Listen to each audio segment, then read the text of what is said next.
எதுக்கான election சொல்லட்டுமா?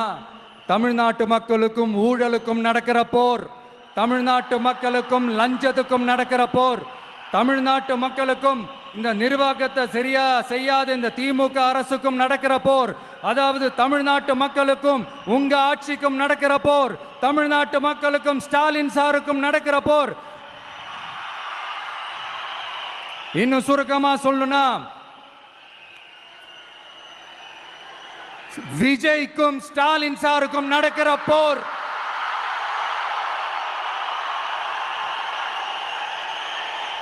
இதுக்கு நடுவுல இந்த என்டிஏ, டெல்லி, இதெல்லாம் என்ன லாஜிக்னே புரிய மாட்டேங்குது சார். தமிழ்நாடு தான் விஜய், இந்த விஜய் தான் தமிழ்நாடு. தூய சக்தி டிவிகேவுக்கும் தீய சக்தி டிஎம்கேவுக்கும் தான் இந்த போர். இப்படி உக்கிரமா இருக்கிற இந்த போர்ல மறுபடியும் ஒன்னுத்துக்கும் உதவாத இந்த பால் டப்பாவை உருட்டிக்கிட்டு இன்னொரு காமெடி வேற. அது என்னடான்னா, அவரோட ஆட்சியில தான் தமிழ்நாடு சூப்பர் ஸ்டார் மாநிலமா இருக்குதான். கரெக்ட், தமிழ்நாடு சூப்பர் ஸ்டார் மாநிலம் தான். காமராஜர் அவர்கள் டைம்ல, அண்ணா அவர்கள் டைம்ல, எம்ஜிஆர் அவர்களோட ஆட்சியில. இன்னைக்கு ஒன்னுத்துக்கும் உதவாத இந்த உல்டா மாடல் ஆட்சியில தமிழ்நாடு சூப்பர் ஸ்டார் மாநிலமாலாம் ஒண்ணு இல்ல, சூப்பர் ஸ்டாண்ட் அப் காமெடிக்காரர் நடத்துற மாநிலமா மாறிடுச்சு. மக்களே, உங்களுக்காக தான், உங்களுக்காக மட்டுமே தான் வர தடைகள், சதிகள், சூழ்ச்சிகள் எல்லாத்தையும் தாண்டி இந்த 2026 இந்த தேர்தலில் டிவிக்கு தில்லா நிற்கும்.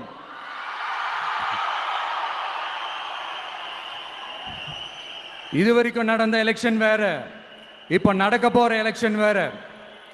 ஒவ்வொரு 5 இயர்ஸுக்கும் நடக்கிற எலெக்ஷன் மாதிரி இதை நினைச்சிடாதீங்க.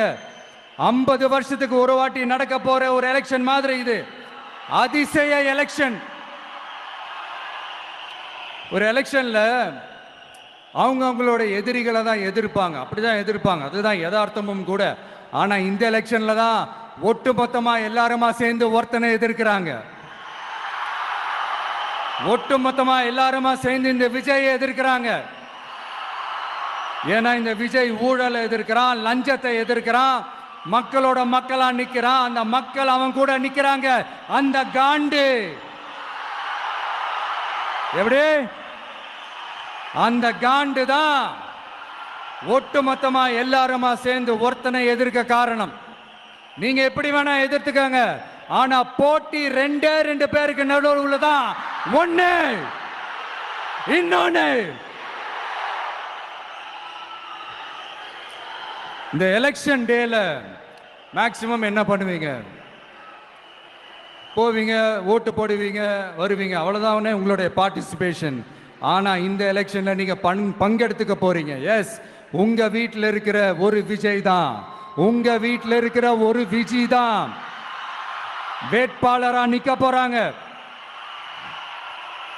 உங்க வீட்டில் நிக்கிற ஒரு வேட்பாளர்னா அப்போ உங்க வீட்டில் இருக்கிற மற்றவங்க எல்லாருமே வாக்காளர்கள் தானே. உங்க அம்மா, உங்க அப்பா, உங்க அண்ணன், உங்க தம்பி, உங்க சொந்தம் டிவிக்கே வேட்பாளர் அப்படின்னா அப்போ உங்க ஓட்டு விசில் சின்னத்துக்கு தான் எல்லாருக்குமே தெரியும். ஏன், நம்மளோட எதிரிகளுக்கு கூட அது நல்லாவே தெரியும். அதனாலதான் நமக்கு எதிராக அவ்வளவு அவதூறு பரப்புறாங்க. என்னென்ன அவதூறு பரப்புறாங்கன்றது உங்களுக்கே நல்லா தெரியும். ஆனா அவங்களுக்கு தெரியாது, ஏன் மேல அவதூறு பரப்புனா அது மக்கள் மேல அவதூறு பரப்புற மாதிரின்னு. எனக்கு அரசியல் தெரியலன்னு சொன்னா அது மக்களுக்கு அரசியல் தெரியலன்னு சொல்ற மாதிரின்னு. என்ன அசிங்கமா பேசினா அது மக்கள் அசிங்கமா பேசுற மாதிரின்னு. எனக்கு எதிராக செய்யற ஒவ்வொரு செயலும் அது மக்களுக்கு எதிராக செய்யற செயல் அவங்களுக்கு தெரியாம போச்சு. இந்த விஜயும் மக்களும் வேறு வேறு இல்லை. இந்த விஜயும் மக்களும் ரத்தமும் சதையும் மாறி, உடலும் உயிரும் மாறி, ஒன்னிலிருந்து ஒண்ண பிரிக்கவே முடியாது. எஸ், சென்சிட்டிவான சென்டிமெண்ட், அது சென்சிட்டிவான சென்டிமெண்ட்.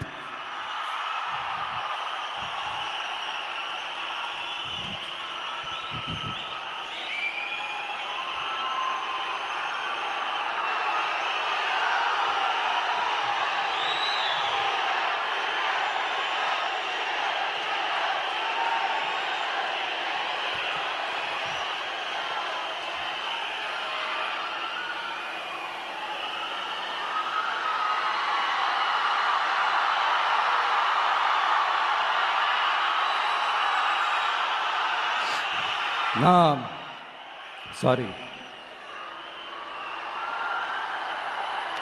இதை யாரும் அசைக்க முடியாது. மக்களை நேசிக்கிற விஜய் வேணுமா, மக்கள் விரோத ஆட்சி நடத்துற ஸ்டாலின் சார் வேணுமா? இந்த விஜய் நம்புறீங்களா, ஸ்டாலின் சார் நம்புறீங்களா? proof, this is the proof.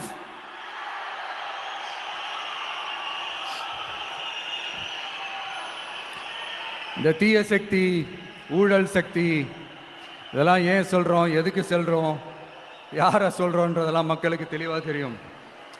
அதே மாதிரி டிவிகேவுக்கு போட்டி டிஎம்கே தான்றதும் மக்களுக்கு தெளிவாக தெரியும். அப்படி இருக்கும்போது நாம் ஏதாவது பேசினா வாண்டடா சில பேர் வந்து வண்டியில் ஏறி உட்காந்துக்கிறாங்க. ஆமாம், வாண்டடா சில பேர் வண்டியில் ஏறி உட்காந்துக்கிட்டு குரல் கொடுக்குறாங்க. சீரியஸாக ஒரு போட்டி நடந்துக்கிட்டு இருக்கும் போது இங்கே காமெடிக்கெல்லாம் இடம் இல்லை பாஸ். இதெல்லாம் மக்களுக்கு தெளிவாக தெரியும். இந்த நேரத்தில் ஒரு சீரியஸ் கேள்வியை இன்னைக்கு இருக்கிற மிகப்பெரிய அரசியல்வாதிங்க கிட்ட கேட்கணும்னு நான் நினைக்கிறேன். நீங்க அரசியலுக்கு வர்றதுக்கு முன்னாடி உங்ககிட்ட இருந்த சொத்து எவ்வளோ? அரசியலுக்கு வந்ததுக்கு அப்புறம் இன்னைக்கு உங்ககிட்ட இருக்கிற சொத்து எவ்வளோ? அதை ஓப்பனா டிக்ளேர் பண்ண முடியுமா? அப்படி வந்த காசெல்லாம் என்னென்ன தொழில் செஞ்சு வந்துச்சு, என்ன வேலை செஞ்சு வந்துச்சு, உண்மையிலே நீங்க உழைச்சி சம்பாதிச்ச காசா, இல்ல ஆட்சி அதிகாரத்துக்கு வந்ததுக்கு அப்புறம் ஆட்டைய போட்ட காசா? இதெல்லாம் ஓப்பனா டிக்ளேர் பண்ண முடியுமா? இதெல்லாம் நம்ம கேட்டா எல்லா ஊழல்வாதிகளும் ஒன்னா சேர்ந்து நம்ம மேல சேத்தவாரி வீசுவாங்க. அதை பத்திலாம் நமக்கு கவலை இல்லை. ஏன்னா நாம யாருன்னு மக்களுக்கு நல்லாவே தெரியும். எனக்கு ஒரு புது ஃப்ரெண்ட், புது நண்பர் ஒருத்தர் கிடைச்சிருக்காரு. யார் தெரியுமா? தெரியாதா? முதல்வர் அவர்கள் தான். இப்போ ஒரு நிருபர் ஒருத்தர் கேட்ட கேள்விக்கு எனக்கு எதிரிகள்லாம் யாரும் இல்லை, அவங்க எல்லாருமே எனக்கு நண்பர்கள் தான் அப்படின்னு சொன்னாங்களே. அப்படி நாங்கெல்லாம் உங்களுக்கு நண்பர்கள்னா அப்புறம் ஏன் சார் கரூர் விஷயத்துல ஏன் மேல பழி தூக்கி போட்டீங்க?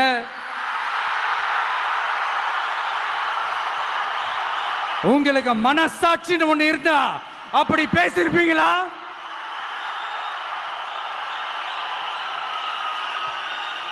அப்படி நாங்களாம் உங்களுக்கு நண்பர்கள்னா ஒரு ஈவெண்ட், ஒரு ஃபங்க்ஷன் நடத்துறதுக்கு ஒரு இடமோ ஒரு பர்மிஷனோ ஏன் கொடுக்க மாட்டேன்றீங்க? எல்லாத்தையும் நீங்களே பண்ணிட்டு போற போக்கில் அப்படியே பொய்களா அடிச்சு விட்டுக்கிட்டு இருக்கீங்க. உங்களோட உண்மையான நண்பர்கள் யாருன்னு சொல்லட்டுமா? லஞ்சம், ஊழல், அரசியல் ஆதாயம், இதெல்லாம் தான் உங்களோட உண்மையான நண்பர்கள். பர்சனலா நீங்க எப்படி வேணா இருந்துக்கங்க சார், நமக்கு அதை பத்தி கவலை இல்லை, நமக்கு அது அவசியமும் இல்லை. ஆனா உங்க ஆட்சி தான் தப்பான ஆட்சி, தமிழ்நாட்டுக்கு தேவையில்லாத ஆட்சி. கொஞ்ச நாளைக்கு முன்னாடி கற்பனையா ஒரு விஷயம் ஒன்று சொன்னேன். இந்த முதல்வர் கூட விசில் சின்னத்துக்கு தான் வாக்களிப்பாரு அப்படின்ட்டு கற்பனையா ஒன்று சொன்னேன். ஆனா இன்னைக்கு நிஜமாவே நமக்கு ஆதரவா ஒரு கோஷத்தை எழுப்பியிருக்கிறாங்க. அது என்ன தெரியுமா? எங்க வாக்கு சாவடி வெற்றி வாக்கு சாவடியா. அதுக்கு அர்த்தம் என்ன தெரியுமா? எங்க வாக்கு சாவடி விஜய் வாக்கு சாவடின்னு அர்த்தம்.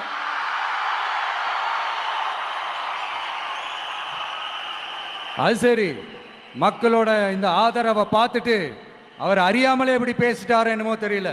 50 வருஷம் எக்ஸ்பீரியன்ஸ் அரசியல்ல, உண்மை என்னன்னு ஒத்துக்கிட்டு தானே ஆகணும்.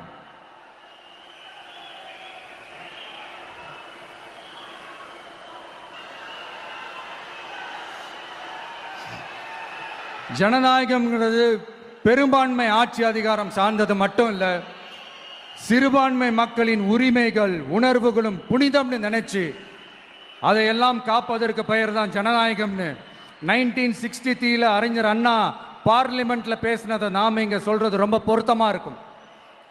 அறிஞர் அண்ணா சொன்னது தான் டிவிகேவோட நிலைப்பாடும். இந்த ஸ்டாண்ட்ல நாம 100% உறுதியா இருப்போம். யாருக்காகவும் எதுக்காகவும் இதுல சமரசமே கிடையாது. மதச்சார்பற்ற சமூக நீதி தன்மை தான் நம்ம அடிப்படை கொள்கைகள் ஒன்று. அதில் எந்த மாற்றமும் எப்பவும் கிடையாது. ஆனா இதெல்லாம் மறந்துட்டு எப்படியாவது எதையாவது செஞ்சு ஓட்டு வாங்குறதுக்காகவே இங்க சில பேர் இருக்கிறாங்க. அவங்கள மாதிரி நமக்கு அப்படி சில பிரச்சனைகள்ல எரியற நெருப்புல எண்ணெய ஊத்துற எண்ணமே இல்ல.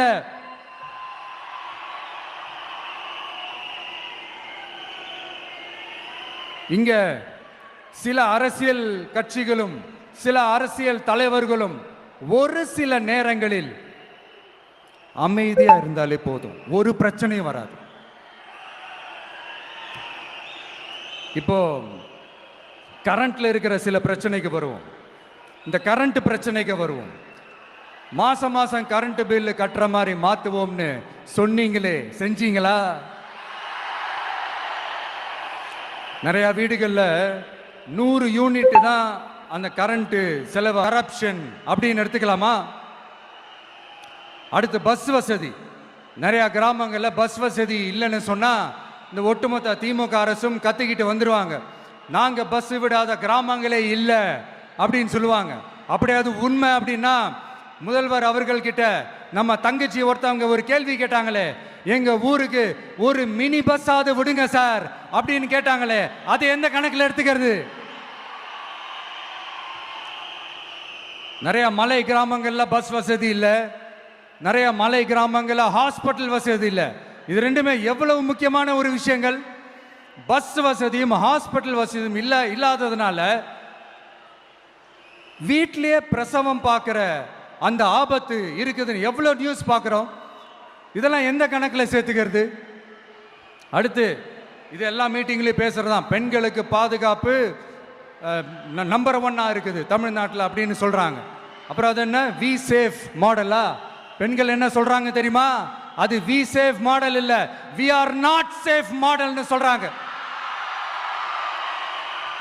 இப்படி இருக்கிறப்போ தமிழ்நாட்டில் எங்க போனாலும் பெண்களுக்கு பாதுகாப்பு அப்படியே கொட்டி கிடக்குதான். இப்படி சொன்னா எப்படி சார்? கேட்கிறவங்க என்ன கேசரி சாப்பிட்றாங்க நினைச்சீங்களா?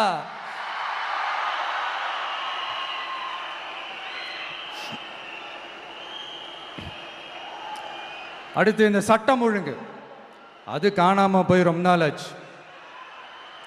இவன் வேற, இந்த விஜய் வேற, எங்க போனாலும் இந்த மக்கள் கிட்ட இந்த சட்டம் ஒழுங்கை பத்தி பேசி ஞாபகப்படுத்திக்கிட்டே இருக்கான்னு முதல்வர் அவர்கள் அவங்க கூட இருக்கிறவங்க கிட்ட எல்லாம் சங்கடப்பட்டாராம்.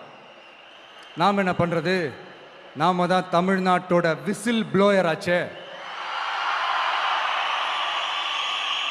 நாம் எப்படி சைலண்டா இருக்க முடியும்? நாமளும் கேள்வியா கேட்கிறோம், ஆனா பதிலெல்லாம் வந்த மாதிரியே தெரியல. இருந்தா தானே வர்றதுக்கு, வச்சுக்கிட்டா வஞ்சனை பண்றாரு.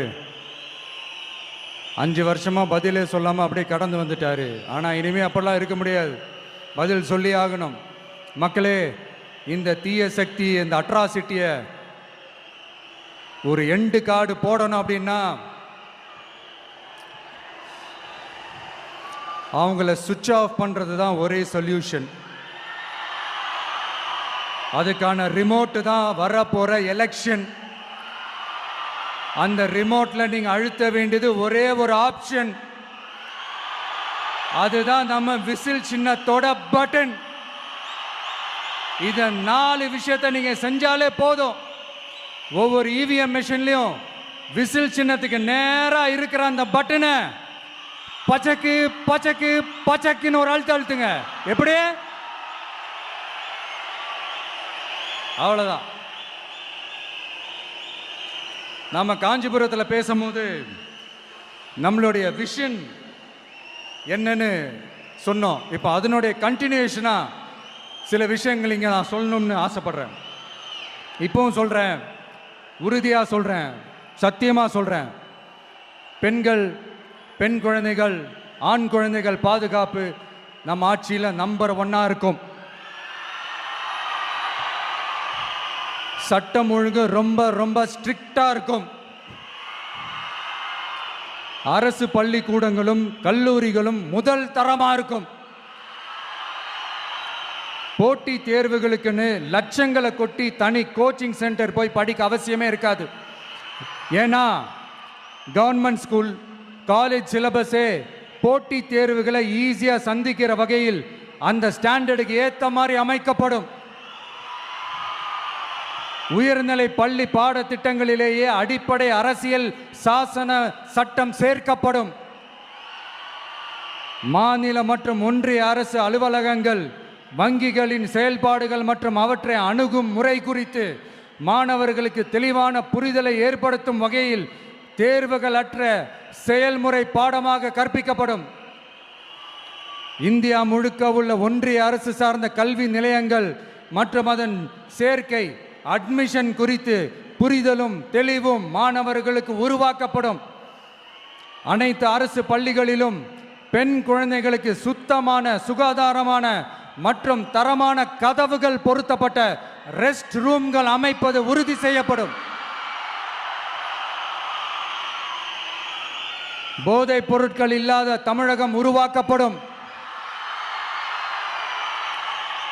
மாவட்ட கலெக்டர்கள் மற்றும் எஸ்பிக்களில் சரி பாதி பெண்களாக இருக்கும்படி செய்வோம். மலை கிராமங்களில் அரசு ஆரம்ப சுகாதார நிலையங்கள் பிரசவம் பார்க்கும் வசதியுடன் அமைக்கப்படும். பஸ் போக்குவரத்து இல்லாத கிராமங்கள் மற்றும் மலை கிராமங்களே இல்லை என்ற நிலை உருவாக்கப்படும். ஏற்கனவே அமைப்பு சாரா தொழிலாளர்கள் அமைப்பு இருந்தாலும் ஆட்டோ, டாக்ஸி மற்றும் லாரி டிரைவர்களுக்கென அவர்களின் நலன்களுக்காகவும் குடும்ப நலன்களுக்காகவும் தனியாக நல வாரியம் அமைக்கப்படும்.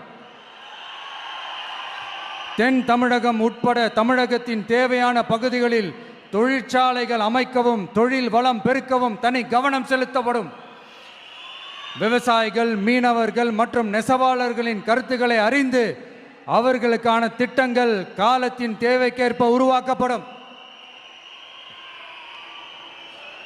இப்போ நம்ம ஸ்டாலின் சார் அறிவாலயம் பக்கத்தில் யாரு நடந்து போனாலும், அறிவாலயம் பக்கத்தில் யாரு நிழலுக்கு ஒதுங்கினாலும் கூட்டணியில் சேர்த்துக்கிறார். அந்த கொள்ளையடிச்சிருக்கிற வச்சிருக்கிற பணத்தில் ஒரு பங்கு ஒன்று கொடுத்து, இந்த அதுக்கு பேர் கல்லாப்பெட்டி கூட்டணின்னு வச்சிருக்கிறேன். அந்த கல்லாப்பெட்டி கூட்டணியை ரொம்ப கஷ்டப்பட்டு சேர்த்திருக்கிறார். ஆனால் அவருக்கு நான் சொல்கிறேன், இந்த அறத பழைய கூட்டணி கணக்குகளோ இந்த கொள்ளையடிச்ச பணத்தையே வச்சு எங்கள் மக்களை ஏமாற்றி எல்லாம் ஜெயிக்க முடியாது. ஏன்னா இது மாபெரும் மக்கள் சக்தியான வித்தியாசமான விசில் புரட்சி எலெக்ஷன்.